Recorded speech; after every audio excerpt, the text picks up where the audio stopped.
ഒരു കാർമേഘത്തിന്റെ കഥയാണ്. കാർമേഘം ഇങ്ങനെ ആകാശത്തിലൂടെ പറക്കുമ്പോൾ കാർമേഘം പ്രാർത്ഥിച്ചു, ദൈവമേ നീ നിന്നിലേക്ക് എന്നെ ലയിപ്പിക്കണമേ. ദൈവത്തിൽ ലയിക്കാൻ ഈ കാർമേഘത്തിനൊരു ആഗ്രഹം. കുറച്ചു നേരം കഴിഞ്ഞപ്പോഴേക്കും തല്ലിത്തൊഴിച്ചൊരു മഴ. ഈ കാർമേഘം നേരെ വന്ന് പാടത്ത് ചെളിയിൽ വന്ന് വീണു. തിരിഞ്ഞു നോക്കി, നീ എന്ത് പണി കാണിച്ച്? ഞാൻ നിന്നോടെ കൂടി ലയിക്കാനായിട്ട് ആഗ്രഹിച്ചു, നീ എന്നെ അവിടെ തള്ളി ചെളിയിലേക്ക് താഴെ ഇട്ടു. കുറച്ച് കഴിഞ്ഞപ്പോൾ വീണ്ടും തല്ലിത്തൊഴിച്ചൊരു മഴ.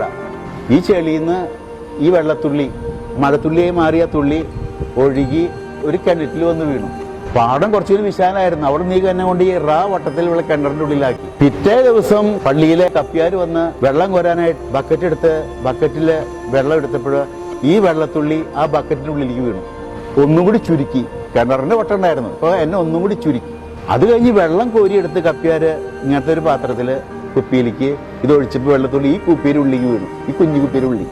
അപ്പോൾ വെള്ളത്തുള്ളി വീണ്ടും വിചാരിച്ചു, നീ ദൈവമേ നീ എന്നെ എന്ത് പണി കാണിച്ച്? നിന്നോട് ലയിക്കാൻ പ്രാർത്ഥിച്ച നീ എന്നെ പാടത്ത് ചെളിയിലേക്ക് തട്ടിയിട്ടു. അവിടെ നീ എന്നെ ഉരുട്ടി കെട്ടി കൊണ്ട് ചാടിച്ചു. അവിടെ നീ എന്നെ ഒരു ബക്കറ്റിന്റെ ഉള്ളിലാക്കി. പിന്നെ നീ എന്നെ കുഞ്ഞു കുപ്പിയിലേക്ക് ആക്കി. നീ ഇത്രയും കടും പ്രവർത്തിയില്ല. അങ്ങനെ കുർബാനയ്ക്ക് കപ്പ്യാരത് കൊണ്ടുവച്ചു. അച്ഛനിങ്ങനെ 2 തുള്ളി വെള്ളം എടുത്തതിലേക്ക് ഒഴിച്ചപ്പോ ആ വെള്ളത്തുള്ളി ഇതിൽ പെട്ടു.